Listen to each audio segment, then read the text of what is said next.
Fala galera, beleza? Bruno da Infinity aqui, tô aqui com o Marco Vale na área e hoje a gente vai falar a respeito dos tipos de subwoofers que existem.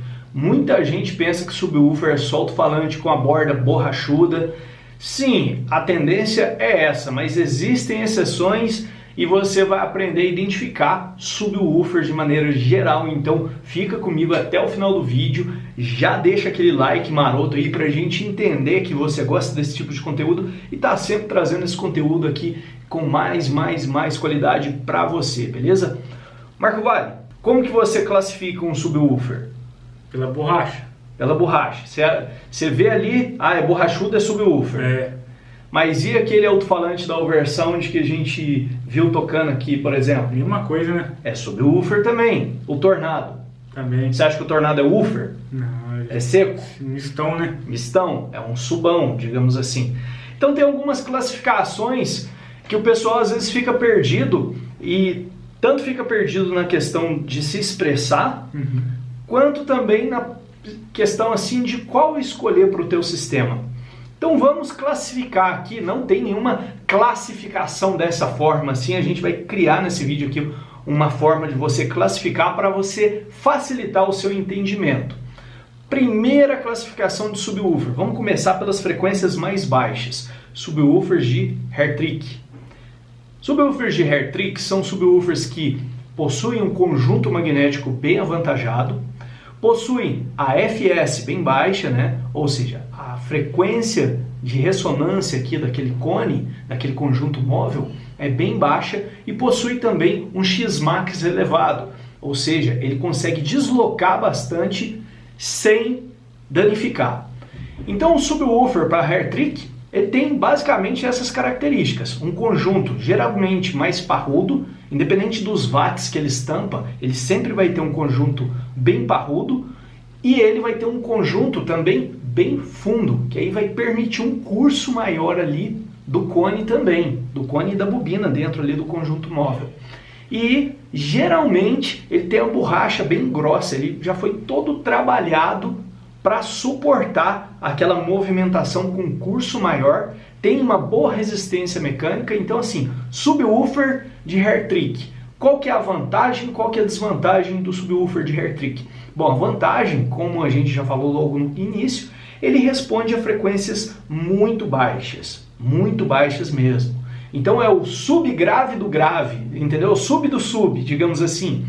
Então ele vai ser capaz, dependendo do sistema, se o cara projetar a caixa certinho, de responder frequências em 20 Hz, 25 Hz, até menos que 20 Hz, até o subsônico ele é capaz de responder. Por quê? Porque ele tem essa característica intrínseca nele, esse conjunto de parâmetros que a gente citou, que geralmente é o cone com a borda de borracha bem larga, conjunto magnético bem forte, só recapitulando, e o que acontece? Possibilidade de um curso maior. Então esse é o subwoofer mais hair-trick. A segunda categoria de subwoofer que a gente vai classificar aqui, você sabe qual que pode ser? Não precisa falar o nome, mas o tipo de subwoofer. Subwoofer. Tem uns que, tipo, uns tem as borrachas mais grandes, uns tem as borrachas mais pequenas. Sim. Tem a questão do, geralmente, o subwoofer que tem a borracha maior, né? São subwoofers que tendem a descer um pouco mais, ou então tem fabricantes... Aí uns que são mais curtinhos que trabalham tipo em quase... Misto, né? Exato. Essa inspeção visual, vamos agora falar aqui, então, dos subwoofers comerciais de pequeno porte, digamos assim, que são aqueles subs de 10, de 12, até mesmo de 8 polegadas, que o cara quer investir ali, não muito, ele não quer um projeto para tipo, eu quero um hair-trick, não, ele já saiu da categoria do hair-trick, mas não está na categoria trio também. Ele tem um subwoofer apenas para engordar aquele grave dentro do carro, para ter uma resposta mais ampla no que tange a frequências baixas. Subwoofers comerciais, podemos citar exemplos, Bicho-Papão, aquele da Hurricane, o Cara Preta, aquele da... qual que é aquela outra marca que o pessoal usa bastante lá no trio goiano? O Zeta. Então esses subwoofers são subwoofers comerciais intermediários. São para projetos, dá até para usar em projeto de grande porte? Dá, porque eles têm uma potência ali legalzinha, dependendo, e tem uma ampla, vasta variedade de potência também. Igual, tem subwoofer de 12 polegadas que está dentro dessa proposta comercial que tem 150 RMS e tem subwoofer que está dentro dessa proposta comercial que tem lá seus 600, 700, 800 RMS. Nesse caso, esses de mais potência, alguns tendem até ali por hair trick. Chegam perto, mas não chegam a trabalhar igual do hair trick, que aí já é uma categoria mais assim, o produto é com uma qualidade um pouco mais trabalhada, porque ele tem que suportar um regime de trabalho mais árduo. Mas o subwoofer comercial intermediário entre, eu diria, 400, eu vou dizer aqui, entre 300 até 700 RMS, é o ideal também para a pessoa utilizar em trio goiano, né? Põe lá um sub de 300 até 700 RMS em trio goiano, lota a caminhonete ali desses subs, são subs comerciais, não estão nem na categoria do hair trick e não estão nem nos subs da próxima categoria que a gente vai falar, que são os subs de trio. E toca de tudo um pouco, né? O sub de trio, você tem algum exemplo? Primeiro o Tornadão, né? Tornadão. Aí é que a gente entra quebrando aquele paradigma. O Tornado, por exemplo, ele é um subwoofer, mas ele não tem a borda de borracha. Verdade mesmo. Entendeu? Então aí a gente entra nessa classificação do subwoofer que tem características que favorecem ele tocar as frequências baixas, mas ele é quase um woofer. Por que que ele não é um woofer? Porque ele não performa bem nas altas. Embora ele tenha características ali parecidas, ou seja, visualmente falando, ele parece com um woofer, ele é um sub. Geralmente esses subs são de 15 ou 18 polegadas. Por exemplo, vou citar alguns outros aqui. O Target Bass, o Vulcano, o Shiver Bass, o Sub 800 XT da Oversound que a gente colocou naquela caixa aqui na IF18 e deu um sub grave muito, muito gostoso. Então assim, o subwoofer ele é classificado pela resposta de frequência. Se consegue responder bem abaixo de 60 Hz, o falante já é considerado um subwoofer.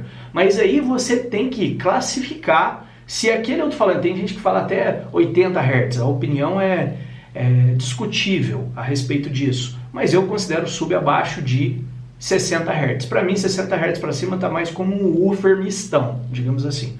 Mas voltando aqui, o subwoofer, mesmo que ele tenha a borda seca, o subwoofer de trio, ele geralmente tem a borda seca, mas ele consegue responder abaixo de 60 Hz. Então, ó, Tornadão é um subwoofer de trio, o Eros Target Bass, embora o Eros Target Bass suba, mas ele também consegue, numa caixa certinha, bem litrada, responder abaixo de 60 Hz. Aquele Bomber também, ó. O Bomber Attract, cara, que subão lindo, né, cara? O Bomber Attract tem um subgrave muito gostoso, desde que esteja trabalhando numa caixa que seja confeccionada para tal. E, cara, existem uma gama, a gente pode passar o dia inteiro aqui falando a respeito de subwoofers da categoria trio, que são geralmente, ó, recapitulando, subwoofer trio, né, ou subwoofer para som externo, digamos assim, é o subwoofer que vai ter a aparência muitas vezes da de woofer, porém tem parâmetros que fazem com que ele toque nas frequências de grave e subgrave. E por consequência, geralmente são falantes que são trabalhados ali para ter uma sensibilidade um pouco mais alta. Então eles conseguem lançar o grave mais longe. Qual que lança o grave mais longe, por exemplo? Um cara preta ou um tornado? Tornado. Mesmo que você coloque 2, 3 cara preta que alcance a potência RMS do tornado, o tornado ainda vai lançar o grave mais longe, porque ele tem parâmetros ali que favorecem a sensibilidade dele. Aquele dia que a gente pôs um sub de 18, um sub 800 XT naquela caixa IF18, quantos subzinhos da categoria comercialzinha ali você acha que precisa ter? No caso, quantos cara preta você acha que precisa ter para alcançar aquele grave? Uns 8, viu? Por aí, cara. Por aí. Começando por aí. Então, assim, em vez de você colocar 20 alto-falantes na caçamba de uma caminhonete, você colocar 2 daquele ali numa caixa, uma caixa bem feita, uma caixa como a IF18, por exemplo, horn exponencial, vai ter um subgrave que vai muito longe, vai performar com aquele eu vou falar timbre, né? Para o pessoal entender, mas com aquele timbre daquele subgrave gostoso que preenche bem o ambiente e vai ficar bem bacana. O que você acha disso, Marco? Tem mais alguma coisa, mais alguma dúvida? Não, é só isso mesmo. Só isso mesmo? Ficou claro a questão da definição dos vários tipos de subwoofers que existem aí no mercado? Sim. E para você, ficou claro? Eu quero que você comenta aí. E se você gostou do vídeo, já sabe, deixa aquele like, chega na voadora aí no like, que quanto mais like, quanto mais interação você fizer, mais eu vou trazer conteúdo de qualidade para você. Vou ficando por aqui, aquele abraço e até a próxima!